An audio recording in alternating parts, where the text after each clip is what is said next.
Hi guys, I hope you are thriving and practicing radical self-care. If you're interested in private coaching, go to www.coachcat.org.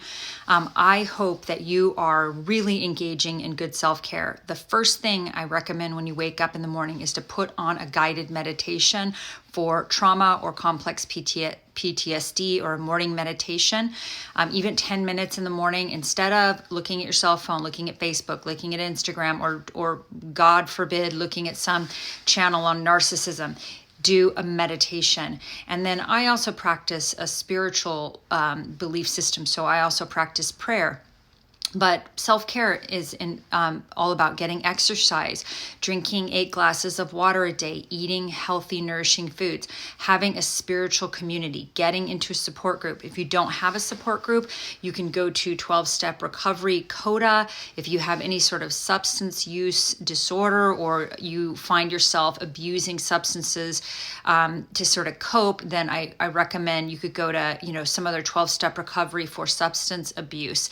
There may also be some narcissistic abuse support groups in your area. I think a lot of them are going to be on Zoom. So practice radical self-care. You have to take care of yourself, even though it's going to be really hard for you to do that and you don't want to do it. You need to do it. Act as if.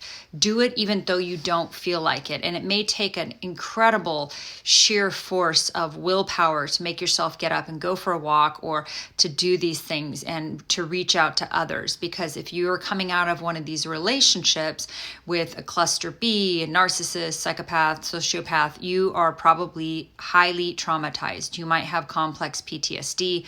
At bare minimum, you have a lot of trauma symptoms. So what I'm going to talk about in this video is the brain and how it gets affected by complex PTSD and narcissistic abuse.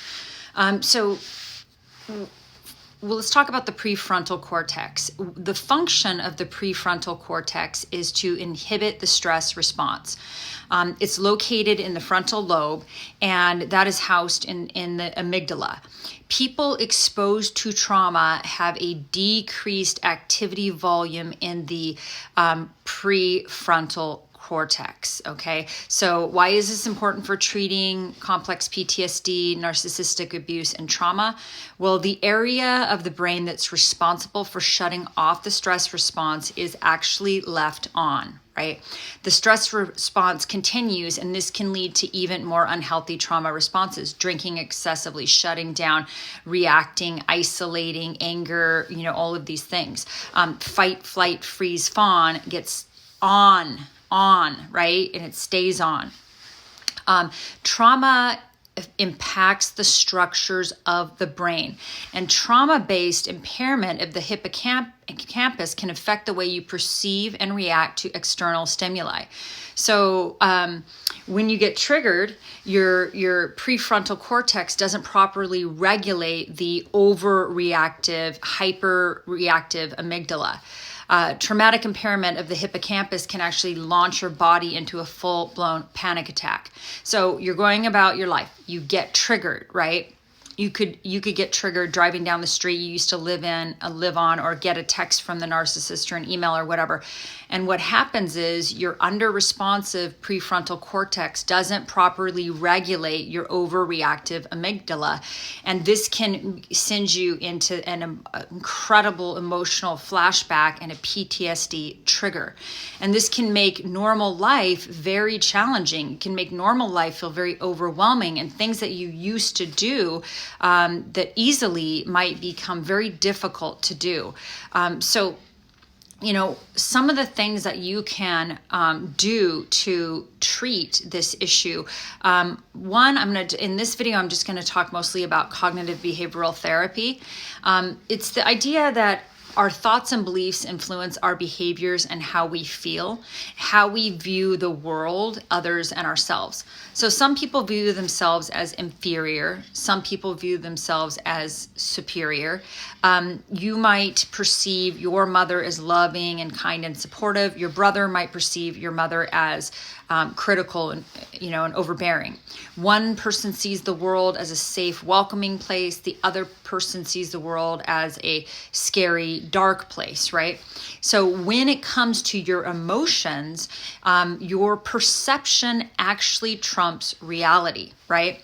So if your parents were highly critical, then you may think that you're not good enough or you're not lovable.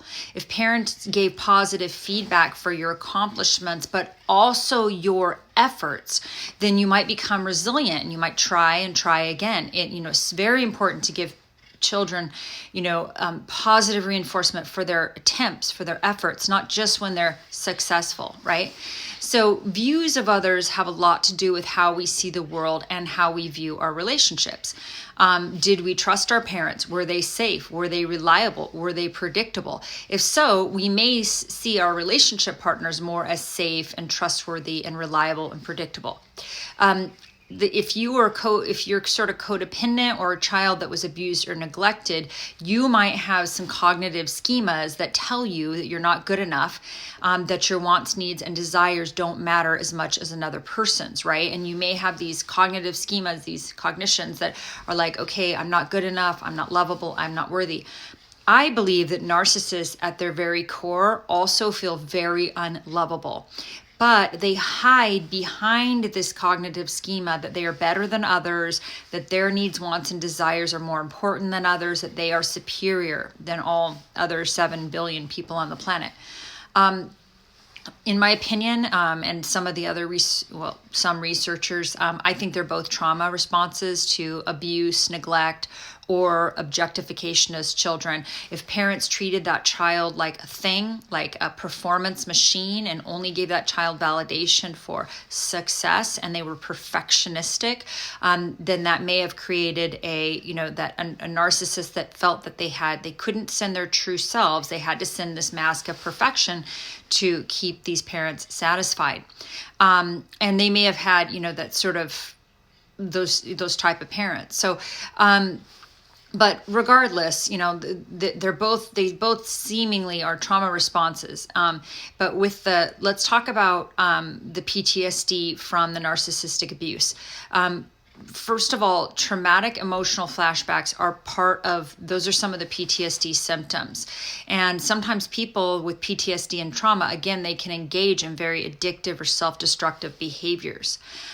The one thing I really want to drive home in this video is about self-blame, right? So a lot of times when you get out of these relationships, you think it's your fault. And part of the reason you think it's your fault is because the narcissist told you it was your fault because they projected and deflected. They didn't take any personal responsibility. They made you think it was all your fault. But it's also because your own assumptions that you made. So self-blame is actually based on the assumption that life should be fair for everyone, right? Life is not fair for everyone. If you are taking responsibility for things beyond your control and you beat yourself up, then it can be much more difficult to sort of process this PTSD. Keep in mind that if you're taking responsibility for the impossible, it's like trying to turn a fantasy into reality.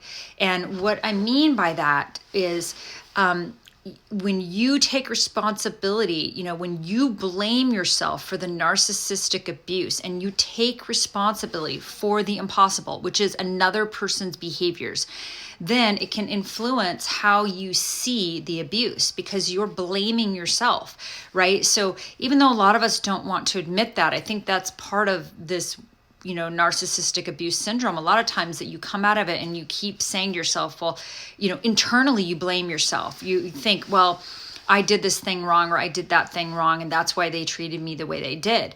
But here's the deal. You are not responsible for another person's lying, infidelity, gaslighting, manipulation, stonewalling, silent treatment, game playing, verbal, physical, psychological, or emotional abuse. You are not responsible for another person's bad behaviors, not even a little bit, right? You are responsible for your behaviors, right? And sometimes you might have reacted to abuse and you might have done things inappropriate, right? And you are responsible for that. Anything that you've done, you're responsible for. But stop taking responsibility for the impossible. This is not your burden to carry. Of course you made mistakes in a relationship. That's normal. That's what people do. But you don't have to be perfect in order to be loved. And I'm guessing that if you're watching this video, you certainly didn't deliberately manipulate, gaslight, cheat, lie, sort of mind screw another person.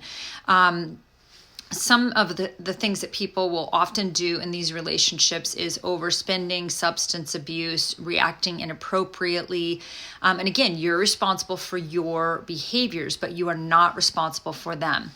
And I know that, in the context of the relationship, the narcissist was adept at putting the responsibility for everything onto you. So they did projection, they did deflection, they manipulated you into thinking that their lying and their cheating and their gaslighting was your fault, but it is not. So again, you are not responsible for another person's actions. It is not your job to try to change the impossible, which is another person. And you do not need to be perfect in order to be loved. So get this idea out of your head. Get this cognitive schema out of your head that tells you that it's your job to fix others, to change others, to get them to behave differently, to influence them in any way to behave differently. And start realizing that people are going to meet you at your level. So if you start getting healthy boundaries, what you will do is you'll see those red flags, and you won't try to think that you can fix it or change them or get them to not be a cheater or not be a manipulator, or your love is going to fix them.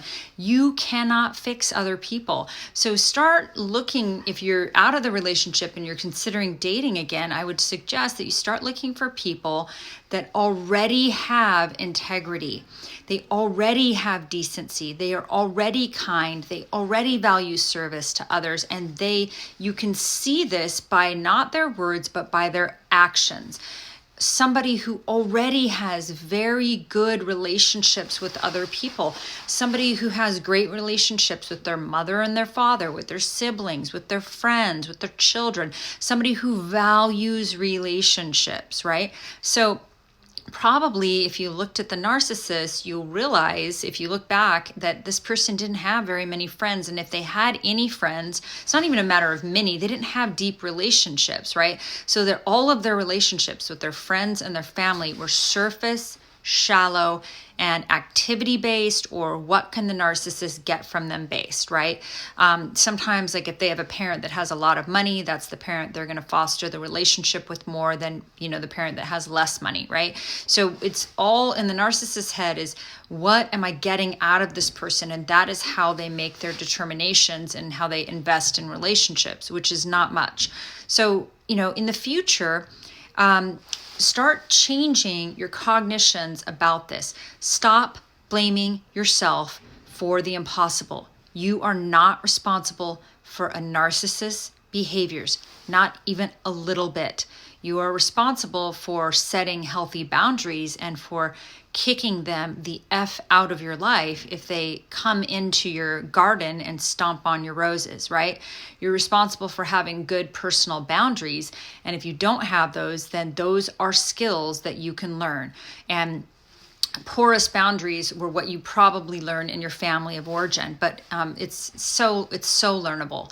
It just takes practice. The more you set the boundaries, the easier and easier it gets to be able to be in healthy, functioning relationships. So I hope you guys are thriving and doing really well. I know this was a little bit all over the place, but I was talking, wanted to get a little bit into the brain so you understand what's actually happened with your brain structure. CBT therapy is really good. EMDR is really helpful. TMS, that's transcranial magnetic stimulation. There's a lot of different therapeutic treatments that you can do to help to recover from complex PTSD. I hope you're having a wonderful day and thriving. Bye-bye.